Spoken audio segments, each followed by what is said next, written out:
भागो मत, मुझे क्यों नहीं खाते? कल बहुत खा लिया था, आज नहीं खाना चाहता। तुम्हें मुझे खाना होगा वरना मैं खराब हो जाऊंगा। तो आओ मुझे खा लो, मैं भी स्वादिष्ट हूँ, नहीं तो जल्द खराब होऊंगा, फिर कूड़े में फेंक दिया जाऊंगा। पहले मुझे खाओ, कल तुम्हें खाया था, आज मुझे खा लो। तुम दोनों मत झगड़ो, ये कैसा रहेगा? आड़ू काटकर प्लेट में रखूं, ब्लूबेरी का रस निकालूं, रस दोस्त को पैनकेक के लिए दूं, मैं आड़ू खाऊंगा, ठीक है? तुम्हारे स्कूल बैग पर कुछ नहीं है, ये तो बहुत बदसूरत है। माँ, मुझे नया स्कूल बैग चाहिए, मेरे दोस्त मुझे चिढ़ाएंगे। पहले अपना बैग साफ करो, मैं बताऊंगी कैसे बैग सजाना है। मैं बैग पर सूरजमुखी बना सकती हूँ। बेटा देखो मैंने क्या लाया है। कितने प्यारे राजकुमारी स्टिकर, मैं सारे स्टिकर बैग पर लगाऊंगी। अब मेरा बैग तुम्हारा। जल्दी उठो, ये वेट सूट हमारा है, गंदा पानी मुझ पर क्यों छिड़का? बहुत बुरा किया, यहाँ खेलने किसने दिया? स्लाइड गंदी कर दी, जल्दी जाओ, हटो, जल्दी हटो। तुमने पूल का पानी गंदा कर दिया, तो मैं नदी में नहाऊंगा, कोई कुछ नहीं कहेगा। रुको, तुम लोग मेरी माँ को कहाँ ले जा रहे हो? रोना बंद करो छोटे गोरिल्ला, आओ माँ को ढूंढे चलकर। देखो तुम्हारी माँ को वो ट्रैक वाला ले जा रहा है। वो मेरी माँ को चिड़ियाघर में क्यों ले जा रहे हैं? वो लोग माँ से गेंद कलाबाजी करवाना चाहते हैं। अब मैं भी माँ के साथ कलाबाजी करूंगा और माँ के साथ ही रहूंगा। तुम बहुत बुरे हो, मैं तुम्हारे कांटों से ढका हूँ। नीचे रहने की तुम्हारी गलती है, ये मेरा घर है। मैं यहाँ क्यों नहीं रह सकता? ये तुम्हारी गलती है। हिलो मत, मैं कांटे निकालने में मदद करूंगा। तुम मेज पर और कटोरे में कैसे पहुँचे? तुम इतने छोटे कैसे हो गए? छोटा होना बड़ा मजेदार है। मैं सारे नूडल्स नहीं खा सकता। मैं तरबूज के रस में वाटर पार्क जैसे खेल सकता हूँ। मैं एक दिन में 1 कप आइसक्रीम खा सकता हूँ। मैं इसे खत्म नहीं कर सकता। तुम बहुत छोटे हो, चलते वक्त ध्यान रखना वरना मैं तुम्हें कुचल दूंगी। तरबूज फटने वाला है। दीदी जल्दी आओ, देखो मैंने अंदर पटाखे रखे हैं, मजेदार है ना? क्या कर रहे हो? हमें बर्बाद मत करो, अब तुम्हें तरबूज नहीं मिलेगा। तरबूज परिवार ध्यान दो, अब से उस छोटे लड़के को तरबूज मत देना। भैया मत छीनो, वरना तरबूज गुस्सा होकर मुझे भी नहीं खिलाएगा।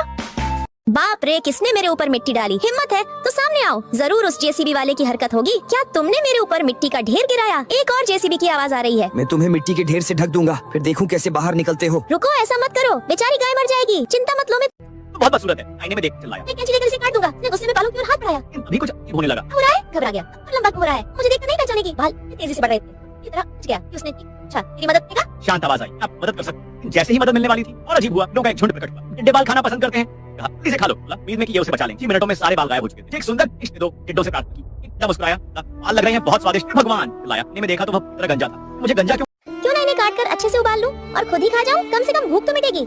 मैंने तुम्हारे नूडल्स काट दिए, अब माँ से कहो कि उन्हें मसालों के साथ पकाए, शायद टमाटर की चटनी डालकर और स्वाद बढ़ जाए। देखो अभी भी बहुत स्वादिष्ट लग रही है, लेकिन अब तो नाई के पास जाना ही पड़ेगा, वरना लोग मुझे मगी बॉय कहने लगेंगे। सुबह जब नींद खुली तो चौंक गया, नूडल्स फिर से पहले से भी लंबे हो गए थे। शायद ये जादुई नूडल्स है। अब पक्का सोच लिया है, नाई से कहूंगा मुझे इस जादुई दवा को पीकर अब मैं एक लाल सेब बन सकता हूँ। आज बहन के साथ मैं जंगल में छुपन छुपाई खेलूंगा, वो मुझे कभी नहीं ढूंढ पाएगी। अरे रे, मेरा छोटा भाई अचानक कहाँ छिप गया, कुछ समझ नहीं आ रहा। मैं उसे पूरे घर और बगीचे में ढूंढ रही हूँ, लेकिन वह कहीं भी नहीं मिल रहा। वाह देखो, ये सेब कितना बड़ा, सुंदर और चमकदार है, जरूर मीठा होगा। नहीं माँ रुकिए, मैं आपका प्यारा बेटा हूँ, ये सेब नहीं, ये सेब मैं ही हूँ। कृपया मुझे मत खाइए, मैं अब भी जीवित हूँ। भाई तुम सेब कैसे बन गए? क्या ये कोई सपना है या जादू? जंगल की एक रहस्यमयी चुड़ैल ने मुझे दवा दी थी, जो किसी को भी बदल सकती है। मैंने पहले ही कहा था, अनजान लोगों की चीजें मत लेना, और खाना तो भूल कर भी नहीं। जल्दी खाना खा लेती हूँ, फिर हाथी पर घूमूंगी, खरगोश के साथ खेलूंगी। बच्चों सुनो, तुम बाहर खेलने नहीं जाओगे, घर में ही खेलो। पर हमें घर में नहीं बाहर खेलना है, ये खिलौने हमें बिल्कुल नहीं पसंद। छोटी शार्क, तुम यहाँ कैसे? क्या तुम्हारा घर समुद्र में नहीं? पापा ने मुझे नई ड्रिल मशीन दी, मैं चट्टानों पर ड्रिल करता रहा, फिर गलती से यहाँ आ गया।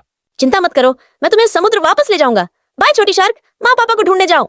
छोटी बहन कांच से टकरा गई, मुड़ते समय उसे चोट लग गई। तुमने अपना सिर शीशे में क्यों मारा था? मैंने कांच देखा ही नहीं, मैं तो बस बाहर खड़े विमान को देखता रह गया। तुम्हारे माता पिता कहाँ हैं? चलो उन्हें ढूंढते हैं। मैंने मना किया था कि भागना मत, अब देखो चोट लग गई ना। मेरी हथेली कांच से कट गई है, यही सबसे ज्यादा दर्द हो रहा है। छोटा लड़का गलती से पेड़ से गिर गया।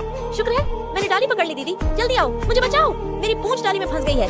तुम बहुत भारी हो, नहीं खींच सकती। माँ जल्दी करो, भाई को बचाओ। बेटा डरो मत, ठीक है, पर ऐसे ऊंचे पेड़ पर मत चढ़ना। पापा छत के अंदर पानी कहाँ से आ रहा है? अरे बाप रे, ये किसने किया? अरे चिंटू बेटा, छत में छेद हो गया है, अब तो मुझे पुलिस के पास जाना पड़ेगा। साहब जल्दी पता लगाइए, मेरी गाड़ी की छत किसने तोड़ी है? पता चल गया, ऊपर से बच्चे ने गेंद फेंकी थी, सीधा गाड़ी पर आ गिरी। ओए बच्चे, जल्दी अपनी मम्मी को बुला, अगर गेंद सिर पर लगती तो छेद हो जाता। ये कुछ पैसे लो, आप इससे अपनी गाड़ी की मरम्मत करवा लेना। अरे चाचा माफ कीजिए, मुझसे गलती हो गई। एक बड़ा गड्ढा दिखाई दिया, चोर ने खोदा था, हमारे घर चोरी करने आया। भैया जल्दी पलंग के नीचे छिपे, वो न देखे, वो अब बिस्तर पर है। चुप रहो, सांस रोको, उसने बहुत कुछ ले लिया, मेरे खिलौने भी गए।